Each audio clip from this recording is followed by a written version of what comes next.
Press the bell icon on the YouTube app and never miss. Hi everyone, एक बार फिर से मैं आप सभी का सेमिनरी क्लासेस में स्वागत करता हूं।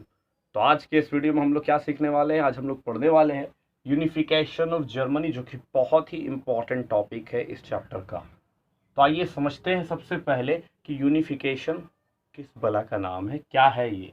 तो देखिए, यूनिफिकेशन का मतलब जब दो या दो से ज़्यादा चीज़ों को जोड़कर एक बनाया जाए, that will be called unification. मतलब कि अगर मान लीजिए ये स्केच है, ये 4 हिस्सों में टूटा हुआ है और उस चारों हिस्सों को मैंने जोड़कर किसी तरह से फेविक्विक से चिपका कर एक बना दिया, तो दैट इज कॉल्ड यूनिफिकेशन। कई बार क्या होता है कि क्लासेस में, स्कूल में किसी कारणवश बच्चे कम आए और सेक्शन 3-4 सेक्शन है। अब 3-4 सेक्शन को मर्ज करके अगर एक बना दिया गया तो उस प्रोसेस को क्या कहेंगे? यूनिफिकेशन। अब सवाल ये आता है कि यहाँ तो हम जर्मनी की बात कर रहे हैं, कंट्री की बात कर रहे हैं, तो यहाँ पे यूनिफिकेशन का क्या मतलब होगा? क्या इसका मतलब ये होगा कि कंट्री कई टुकड़ों में बटा हुआ है और उसको हम लोगों ने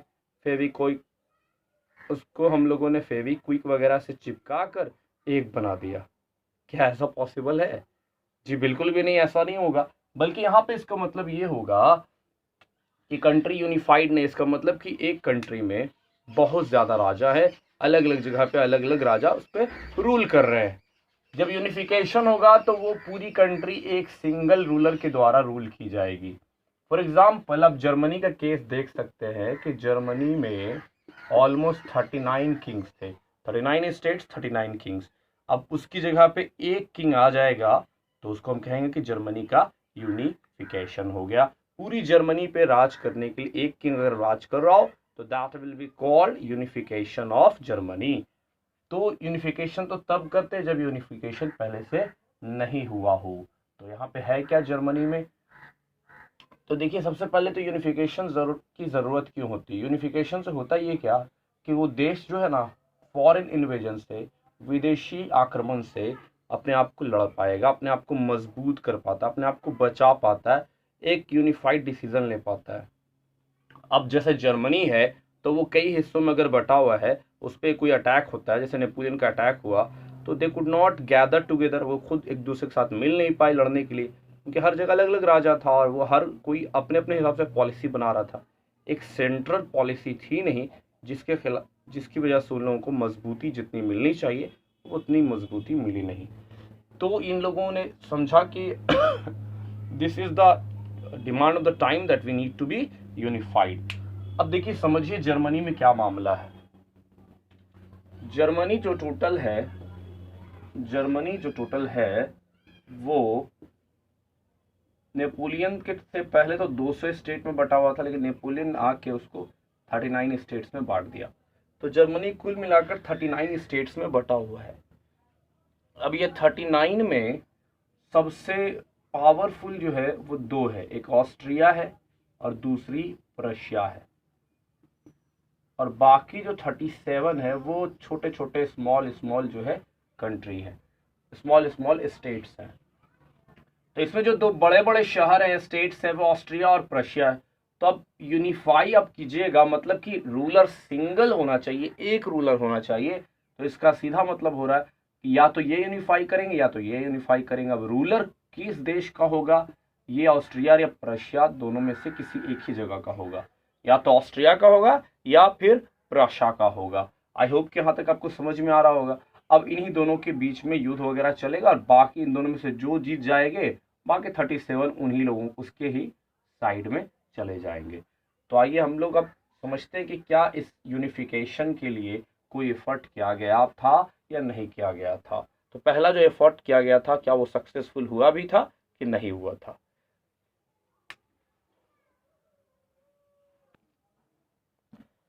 तो आइए देखते हैं एफर्ट्स ऑफ यूनिफिकेशन के लिए। तो देखिए कैसे एफर्ट्स फॉर यूनिफिकेशन किया गया जर्मनी में। सबसे पहले 1848 में आप बुक पढ़िएगा तो वहां पे लिखा होगा रिवॉल्यूशन ऑफ लिबरल्स। तो उसको मैंने जर्मन यूनिफिकेशन वाले टॉपिक में इंक्लूड कर दिया, क्योंकि वो असल में लिबरल्स का जो रिवॉल्यूशन था वो जर्मन को यूनिफाइड करने के लिए ही किया गया था।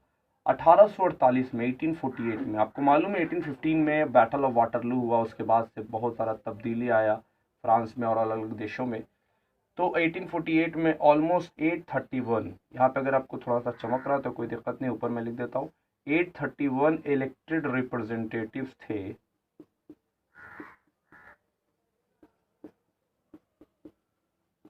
ये इलेक्टेड रिप्रेजेंटेटिव कितने थे? 831। असल ये इम्पॉर्टेंट नहीं है कि कब लड़ाई हुई है, कितने लोग थे, असल में इम्पॉर्टेंट ये है कि ये लोग क्या करते हैं। ये लोग गैदर होते हैं फ्रैंकफर्ट पार्लियामेंट में। जर्मनी का एक शहर है फ्रैंकफर्ट, वहाँ के पार्लियामेंट में दे गैदर टुगेदर। उस पार्लियामेंट को कन्वीन किया गया था, उसको रखा गया था सेंट पॉल चर्च में। तो ये 831 इलेक्टेड रिप्रेजेंटेटिव खुद को जमा करते हैं फ्रैंकफर्ट पार्लियामेंट में, और जाकर वहां करते हैं क्या? वो लोग वहां बैठ के पार्लियामेंट में पार्ले जी खाते हैं? नहीं, वो लोग कॉन्स्टिट्यूशन को ड्राफ्ट करते हैं और बोलते हैं कि अब जर्मनी जो है, हमारा जो देश है, वो मोनार्की के द्वारा ही हेड किया जाएगा, लेकिन वो जो भी किंग बनने वाला है वो कॉन्स्टिट्यूशन को मानेगा। यानी कि ये लोग कॉन्स्टिट्यूशनल मोनार्की की ओर जा रहे थे।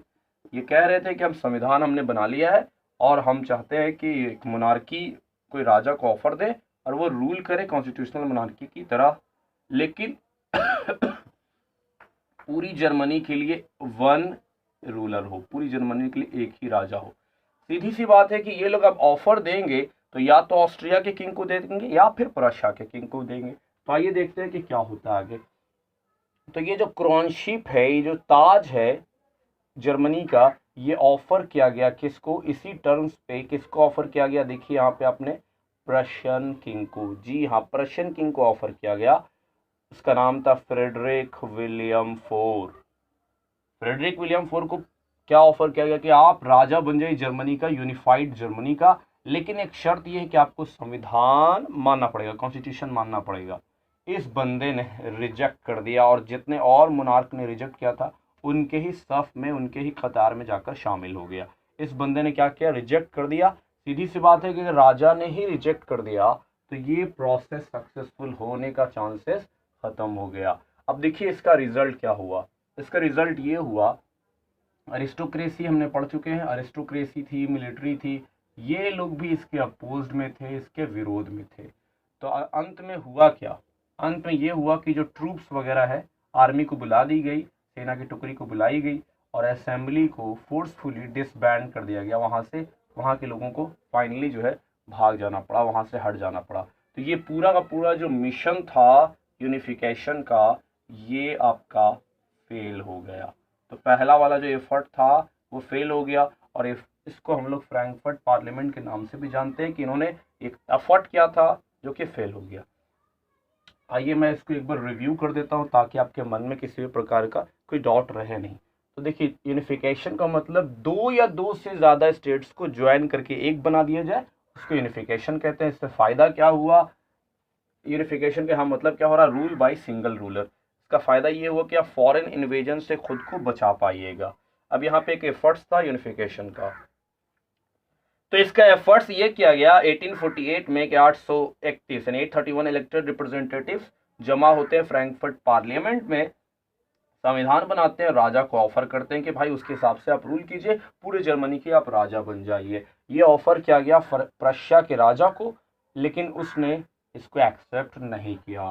तो फाइनली अरिस्टोक्रेसी भी खिलाफ थी, मिलिट्री भी खिलाफ थी, राजा लोग भी खिलाफ थे। तो आर्मी की टुकड़ी आ गई, सेना की टुकड़ी आई और इन लोगों को उन्होंने यहाँ से भागने पे मजबूर किया। यहाँ पे कई बार सवाल पूछे जाते हैं कि वीमेन लोगों का क्या रिप्रेजेंटेशन था। तो इसमें वीमेन लोगों का कुछ खास रिप्रेजेंटेशन नहीं था। इस असेंबली में आप देखिएगा जब फ्रैंकफर्ट पार्लियामेंट लगाई गई थी, वहाँ में वीमेन लोगों को बिल्कुल एक स्पेक्टेटर यानी सिर्फ दर्शक के तौर पे यूज़ किया गया था। आइए आगे हम लोग पढ़ते हैं कि कैसे ये तो पहला एफर्ट फेल हुआ, लेकिन फिर बाद में जर्मनी का यूनिफिकेशन का प्रोसेस सक्सेसफुली एग्जीक्यूट हुआ। तो अब तक हम लोगों ने ये जाना कि कैसे प्रशिया के किंग को ऑफर दिया गया कि भाई आप राजा बन जाओ यूनिफाइड जर्मनी का। तो उसने कहा नहीं, नखरे दिखाया। उसने नखरा दिखाते हुए उसको एक्सेप्ट नहीं किया। उसने कहा कि मैं जो है संविधान को मानूंगा। क्यों? उसको लगा कि मेरा पावर लिमिटेड हो जाएगा संविधान को मानने से, तो उसने ये चीज़, ये ऑफर ठुकरा दिया। अब आगे होता क्या है? अब फ्रेडरिक विलियम के मर जाने के पश्चात उसका भाई विलियम वन राजा बनता है। विलियम वन जब राजा बना तो उसने एक बहुत ही ज़बरदस्त दिमाग वाले आदमी को, ऑटोवन बिस्मार्क को, अपना चीफ मिनिस्टर बना लिया। पूरी कहानी अब चेंज हो जाने वाली, क्योंकि अब ऑटोवन बिस्मार्क इस कहानी में एंट्री मार लेता है। ऑटोवन बिस्मार्क के बारे में ये जानना बहुत ज़रूरी है कि बहुत ही ज़बरदस्त डिप्लोमेट था। उसको मालूम था कहाँ पे किसको कैसे फंसाना है, कैसे हमको अपना जो मकसद है उसको अचीव करना है, कैसे अपना पर्पस को अचीव करना है। बहुत ही ज़बरदस्त, कह लीजिए कि बहुत ज़बरदस्त कूटनीतिक दिमाग का आदमी था। ये कहता था कि मैं एक ही प्रिंसिपल में बिलीव करता हूँ, कि मैं किसी भी प्रिंसिपल में बिलीव नहीं करता हूँ। यानी साम दाम दंड भेद किसी भी तरीके से मैं अपना जो मेरा पर्पस है उसे मुझे पूरा करना है। इसको कहा जाता था कि ये कंप्लीट करने का जो प्रोसेस ऑफ यूनिफिकेशन जो कंप्लीट हुआ है, इसको ही क्रेडिट दिया जाता है कि इसने आर्मी की मदद से और ब्यूरोक्रेसी की मदद से ऑटोवन बिस्मार्क ने ये जर्मनी की यूनिफिकेशन का प्रोसेस कंप्लीट किया था। ऑटोवन बिस्मार्क का कहना था कि यूनिफिकेशन होना बहुत ज़रूरी है, लेकिन साथ साथ उसने ये कहा कि उस यूनिफिकेशन के बाद जो राजा बनेगा वह प्रशा का बनेगा, और ऐसा करने के लिए हमें युद्ध करना पड़ेगा। यानी यूनिफिकेशन प्यार मोहब्बत से नहीं, वार से होगा। तो आइए समझते हैं कि किस किस कंट्री से उसने वार लड़ी और कैसे वो फाइनली जो अपना मिशन था उसको सक्सेसफुली एग्जीक्यूट किया। He fought wars with 3 countries, Denmark, Austria, France. Denmark से उसने लड़ाई लड़ी, ऑस्ट्रिया से, जो कि ऑस्ट्रिया तो जर्मनी का ही पार्ट था, और फिर फ्रांस से लड़ाई लड़ी। इन तीनों से लड़ाई लड़ने में ऑलमोस्ट 7 साल गुजारे, और 7 साल में इन तीनों को हरा दिए। हराने के बाद क्या हुआ, अब सबके प्रशिया के बारे में मैंने आपको बता दिया कि प्रशिया और ऑस्ट्रिया यही 2 मेन कॉम्पिटिटर था। तो अगर ऑस्ट्रिया को ही हरा दिया तो जर्मनी के बाकी छोटे छोटे राज्य तो अपने आप में मिल जाएंगे। फिर फ्रांस भी एक्स्ट्रा मिल गया, डेनमार्क भी कुछ मिल गया एरिया। तो फाइनली 1871 जनवरी में रशिया का जो किंग था विलियम वन, उसको जर्मनी का, यूनिफाइड जर्मनी का राजा घोषित कर दिया गया। उसे एक फाइनली किंग बना दिया गया। कहाँ का, यूनिफाइड जर्मनी का।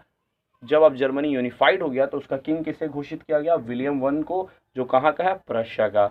और इसमें हेल्प किसने किया, सबसे ज़्यादा दिमाग किसने लगाया, वो था बिस्मार्क। किताब में बस इतना ही इन्फॉर्मेशन है, लेकिन मैं इसको और डिटेल से समझाने के लिए ये तीनों वार की कहानी समझाता हूँ, ताकि आपको किसी भी प्रकार का कोई डाउट नहीं रहे और समझ में भी आए कि बिस्मार्क कितना ज़बरदस्त कूटनीतिक था। तो आइए समझते हैं ये तीनों जो वार की स्टोरी है। देखिए होता क्या है, सबसे पहले रशिया का राजा कौन है जी, बिस्मार्क। गलत जवाब, रशिया का राजा बिस्मार्क नहीं है, कैसर विलियम है। वहां का चीफ मिनिस्टर विलियम आपका बिस्मार्क है। प्रशिया एक जगह है डेनमार्क। होता यह है कि डेनमार्क में 2 ऐसा जगह होता है जहां लोग जर्मन भाषा बोलते हैं। डेनमार्क में 2 ऐसी जगह होती है, 2 ऐसा शहर होता है, हॉल्स्टीन और शेल्सविक कहते हैं, हॉलस्टीन और शेल्सविक। अब नाम नहीं याद कीजिएगा तो कोई प्रॉब्लम नहीं। डेनमार्क में 2 जगह थी जहां जर्मन भाषा बोली जाती थी। प्रशिया का जो चीफ मिनिस्टर बिस्मार्क है, उसने ऑस्ट्रिया को कहा कि दोस्त क्या लगता है, हमारे रहते हुए डेनमार्क में ही 2 ऐसा शहर है जहां जर्मन भाषा बोलने वाले लोग रह रहे हैं, और वो डेनमार्क के कब्जे में है, क्या ये सही है, क्यों नहीं हम दोनों मिलकर उसको मिला लेते। तो ऑस्ट्रिया ने बोला कि मेरे को क्या फ़ायदा इससे, मुझे क्या मिलेगा। तो प्रशिया ने कहा कि कोई बात नहीं है, एक हिस्सा तुम ले लोगे, एक हिस्सा हम ले लेंगे। तो ऑस्ट्रिया का या ये तो बहुत अच्छा है, I am ready for that. तो ऑस्ट्रिया और प्रशिया दोनों मिलकर डेनमार्क पे अटैक करते हैं, और ये एक एक एरिया जीत जाते हैं। एक एरिया ऑस्ट्रिया जीत गया और एक एरिया रशिया जीत गया, और आपस में ये दोनों बांट लेते हैं। ये पहला स्टेप से होता क्या है, डेनमार्क की लड़ाई वाली बात समझ में आपको आ गई। इससे होता ये है कि ऑस्ट्रिया के मन में प्रशिया के प्रति एक विश्वास की भावना आ जाती है, और जैसे ही आपको बिस्मार्क के प्रति विश्वास आया, अब समझ लीजिए उसका धोखा देने का सही समय आ गया है। तो बिस्मार्क ने एक बहुत ही ज़बरदस्त कूटनीति चाल के तहत ऑस्ट्रिया के साथ एक तरह का ऐसा दोस्ती बना लिया कि ऑस्ट्रिया को ज़रा भी यकीन ना हो कि हम पे ये अटैक करेगा। आगे देखिए क्या होता है। फ्रांस एक देश है, वो चाह रहा था कि देखिए पूरा ये प्रोसेस को, पूरे सिस्टम को वो देख रहा था। उसे लग रहा था कि आज ना कल प्रशिया और ऑस्ट्रिया के बीच में लड़ाई होने वाली है, वो चाह रहा था कि काश ये दोनों लड़ ले, और लड़ेगा ये लोग तो हम जो है आधा आधा एरिया बांट लेंगे, हम इसको फिर अटैक करके हम कब्जा कर लेंगे। तो ये फ्रांस ऐसा कुछ सोच रहा था, प्रशिया ने इसको ऑफर दे दिया। प्रशिया ने इसको ऑफर दे दिया कि भैया चलो दोनों मिलकर लड़ते हैं। अब फ्रांस जो सोच रहा था उसको वही ऑफर मिल गया तो फ्रांस तैयार हो गया।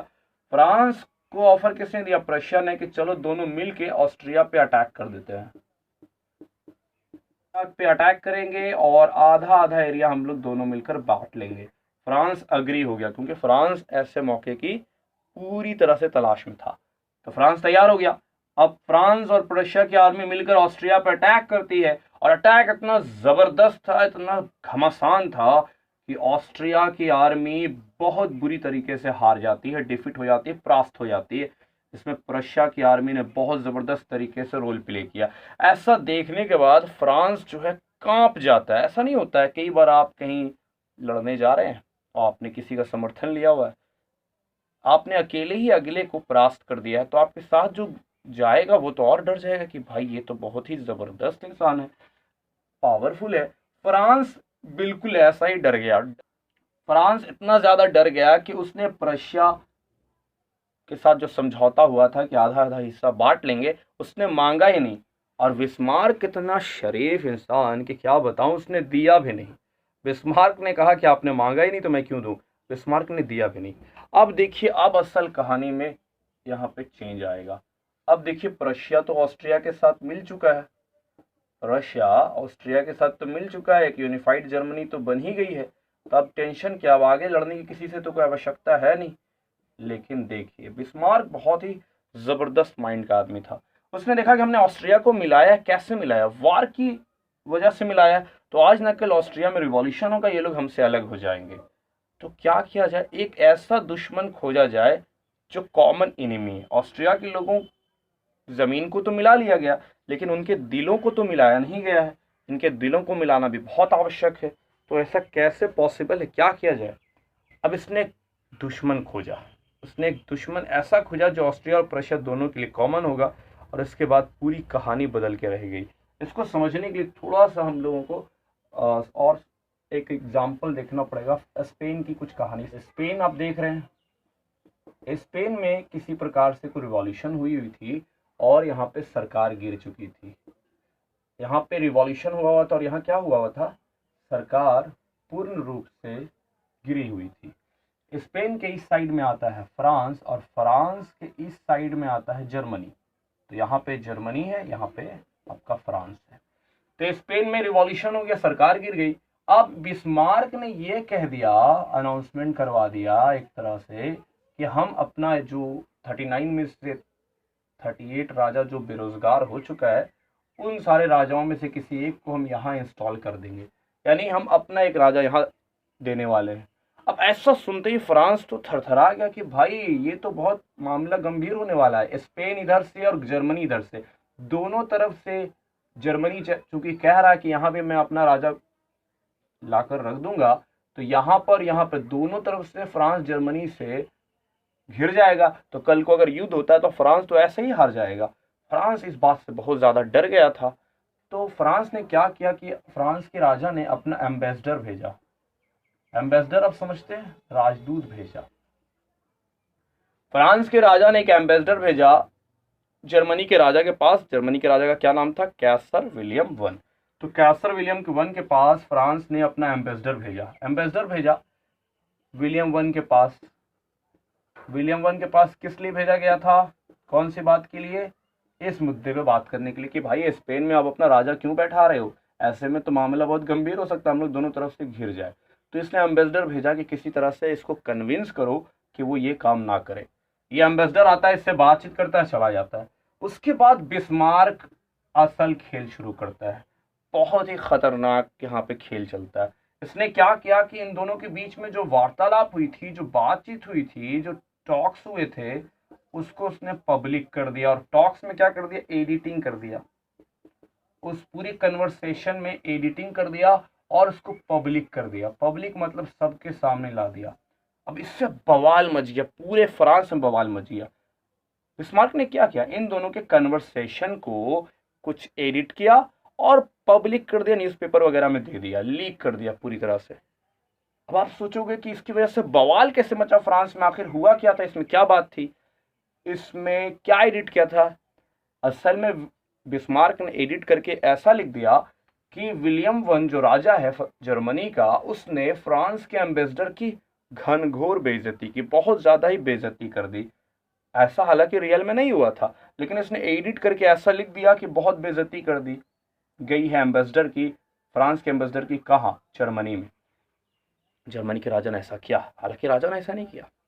अब एडिट कर दिया गया, पब्लिक कर दिया गया, तो इस बात से पूरा गुस्सा बन गया था सब जगह। अब फ्रांस के लोग बोल रहे वी विल फाइट, हम लोग बदला लेंगे, हमारे एम्बेसडर की बेइज्जती की गई है, हमारे एम्बेसडर की रिस्पेक्ट की गई है, एम्बेसडर को लोग बहुत वैल्यू देते हैं। तो अब बिस्मार्क ने कहा बहुत जबरदस्त, मुझे तो यही चाहिए था। अब बिस्मार्क ऑस्ट्रिया का लगा दौरा करने, ऑस्ट्रिया का दौरा करने लगा और कहने लगा कि देखिए अभी हमारे पास सबसे कॉमन एनिमी है फ्रांस, जो हम लोगों पे हमला करने वाला है और हमें खत्म कर देगा। Sound familiar? आपको कॉमन साउंड लग रहा है कि ऐसा भी कहीं आप पहले भी सुना है। ये नेताओं की बहुत ज़बरदस्त दिमाग होती है, जब इंटरनल कुछ मामला गड़बड़ लगता है तो वो एक कॉमन एनिमी खोज सकते हैं ताकि लोग यूनाइट हो जाए। तो इसने बिस्मार्क ने क्या कहा कि पुरानी बातों पे मिट्टी डालिए, अभी असल मसला क्या है, फ्रांस। फ्रांस हम पे अटैक करने के बारे में सोच रहा है। बताइए अगर वो अटैक करेगा तो ऑस्ट्रिया और प्रशिया के लोगों को थोड़ी ना देखेगा, वो सबको मारेगा। तो ऑस्ट्रिया के लोगों ने कहा बात तो सही है, मामला बहुत सीरियस है। तो दोनों लोग अब आर्मी में जुड़ गए और दोनों ने मिलकर लड़ाई लड़ा और फ्रांस को हरा दिया। फ्रांस को जब हरा दिया तो अब उन लोगों के मन में भी बिस्मार्क और प्रशिया के जो किंग के प्रति ऑस्ट्रिया के लोगों के दिल में एक तरह का फिर से समर्पण भाव, एक तरह से लगाव आने लगा कि नहीं, इन लोगों ने तो हमें बचाया है, हमें बहुत ज़बरदस्त तरीके से इन्होंने हमें फ्रांस से बचा लिया, हमें जीत दिला दी। हालांकि इन बेचारों को यह मालूम नहीं था कि इन्हें युद्ध में फंसाया किसने था, इन्हें युद्ध में लाया किसने था, वो था बिस्मार्क। तो बिस्मार्क की पूरी टैक्टिक्स कामयाब हो गए, उसने फ्रांस को हरा दिया। और हराने के बाद देखिए, जिसको कहते हैं ना जले पे नमक छिड़कना, फ्रांस में एक बहुत ही ज़बरदस्त पैलेस था, वर्साई पैलेस, जहां राजा लोग रहते थे। आप फ्रेंच रिवॉल्यूशन में आपने पढ़ा होगा। वहां ही जाकर उसने क्या किया कि वहां ही जाकर राजा को ताजपोशी किया गया। कौन से राजा को? कैसर विलियम को, कैसर विलियम वन को वहीं जाके ताजपोशी की गई। समझ में आपको आया कि बिस्मार्क कितना ज़बरदस्त दिमाग वाला बंदा था। तो अब तक हम लोग ने जो पढ़ा है इसको मैं एक बार फिर से रिव्यू कर देता हूँ। बिस्मार्क को कैसर विलियम वन ने अपॉइंट किया, जो कि फ्रेडरिक विलियम का भाई था। उसके मर जाने के बाद वो राजा बनता है। बिस्मार्क के बारे में कहा था कि बहुत ज़बरदस्त माइंड का बंदा था। उसने 7 साल में 3 लड़ाई लड़ी और बहुत दिमाग से लड़ाई लड़ी और फाइनली जो है जर्मनी को यूनिफाइड कर दिया। पहली लड़ाई उसने किससे लड़ी थी? डेनमार्क से। डेनमार्क में 2 जगह थी जो जर्मन भाषा बोलते थे। तो इसने ऑस्ट्रिया को कह लीजिए कि विश्वास में लाने के लिए सिर्फ लड़ाई लड़ी थी। ऑस्ट्रिया को कहा कि भाई मिलके हम लोग लड़ते हैं, आधा आधा एरिया बांट लेते हैं। ऑस्ट्रिया तैयार हो गया। इससे क्या हुआ, ऑस्ट्रिया के राजा के मन में फीलिंग आई कि we are friends, we are not friends, हम लोग दोस्त हैं, अब हम लोग एक दूसरे को धोखा नहीं देंगे। लेकिन अभी धोखा शुरू होगा। अब फ्रांस ये सोच रहा था काश ऐसा हो कि प्रशिया और ऑस्ट्रिया लड़ जाए और मैं किसी एक को समर्थन देकर अपना फायदा कर लूं। प्रशिया ने कहा well done, I am ready for that. Prussia ने इसको ऑफर दिया, ये ऑफर ठुकराया नहीं। दोनों ने मिलकर ऑस्ट्रिया के खिलाफ लड़ाई लड़ी। इन लोगों के साथ ये डील हुई थी कि फ्रांस को ऑस्ट्रिया का हाफ एरिया जो है दिया जाएगा। रशिया तो पूरी तरह से तैयार था कि ठीक है हाफ एरिया दे देंगे। फ्रांस भी तैयार था कि हम हाफ एरिया पे लड़ाई करते हैं। लेकिन युद्ध इतना घमासान चला, रशिया की आर्मी ने इतनी वीरता से लड़ी कि फ्रांस के जो लोग थे वो डर गए। फ्रांस पूरी तरह से डर चुका था। उसने डिमांड ही नहीं किया। बिस्मार्क इतना शरीफ कि उसने दिया भी नहीं। अब उसने दिया नहीं, अब उसने सोच लिया कि अगला स्टेप क्या करना हमें। देखिए, रशिया ने फ्रांस के साथ मिलकर ऑस्ट्रिया को मारा था, अगली बार ऑस्ट्रिया के साथ मिलकर फ्रांस को मारेगा, जिसको कहते हैं शतरंज का पूरा खेल चल रहा है यहाँ पे। रशिया ने क्या किया अगली बार, बिस्मार्क ने सोचा कि ऑस्ट्रिया के लोगों के मन में तो हमारे खिलाफ गुस्सा होगा, उस गुस्सा को शांत करने के लिए फ्रांस कोई कॉमन एनिमी खोजना पड़ेगा। तो उसने क्या लीक करवाया कि स्पेन में जो रिवॉल्यूशन हुआ है तो वहाँ जो राजा बैठेगा वो हमारा राजा बनने वाला है। तो फ्रांस डर गया कि दोनों तरफ से मैं तो जर्मनी से घिर जाऊंगा। इसने अपना एम्बेसडर भेजा, विलियम वन से बातचीत हुई। बिस्मार्क ने क्या किया, इस पूरी बातचीत को एडिट कर दिया और पब्लिक कर दिया, जिससे फ्रांस में पूरी तरह से बवाल मच गया और हर कोई लड़ने के लिए तैयार था फ्रांस का। हालांकि एडिट में उसने क्या कर दिया, लिखिए दिया कि विलियम वन ने यहाँ के एम्बेसडर की बेइज्जती की, राजदूत की बेइज्जती की। ये बहुत ही इंपॉर्टेंट मैटर माना जाता था। राजदूत की बेइज्जती देश की बेइज्जती के बराबर माना जाता था। इसके बाद ये लोग लड़ने के लिए तैयार हो गए। अब बिस्मार्क को मिल गया मौका, इसने ऑस्ट्रिया के लोगों को कहना शुरू किया, देखो मैंने बताया था कि फ्रांस बहुत ही जबरदस्त दुश्मन है, अभी हम लोग पुरानी बातों पे मिट्टी डालो and we have to get together to fight against France. Austria के लोगों ने सोचा कि बात तो सही, this is right, we have to do it. तो दो लोग मिल जाते हैं और मिलके फ्रांस के खिलाफ लड़ते हैं और उसको हरा के फाइनली फ्रांस के जो राजा का जो पैलेस था, वर्साई पैलेस, वहां जाकर ही 1871 को विलियम वन को राजा घोषित किया जाता है। आपने देखा कि कैसे यूनिफिकेशन का प्रोसेस कंप्लीट हुआ।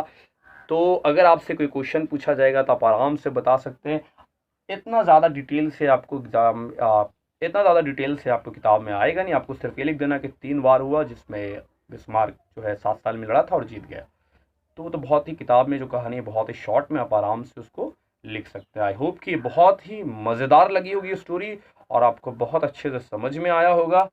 तो आगे आने वाले वीडियो में हम लोग पढ़ने वाले हैं इटली यूनिफिकेशन के बारे में। आई बटन में मैं पूरे के पूरे प्ले लिस्ट को डाल दूंगा। आप उस आई बटन को क्लिक करेंगे तो आपको पूरा नेशनलिज्म इन यूरोप का आपको क्या दिखेगा, प्ले लिस्ट दिखेगा। वहाँ से जाके आप फिर और वीडियोज़ भी देख सकते हैं। अगले वीडियो में हम लोग इटालियन यूनिफिकेशन के बारे में और ब्रिटेन यूनिफिकेशन के बारे में पढ़ेंगे।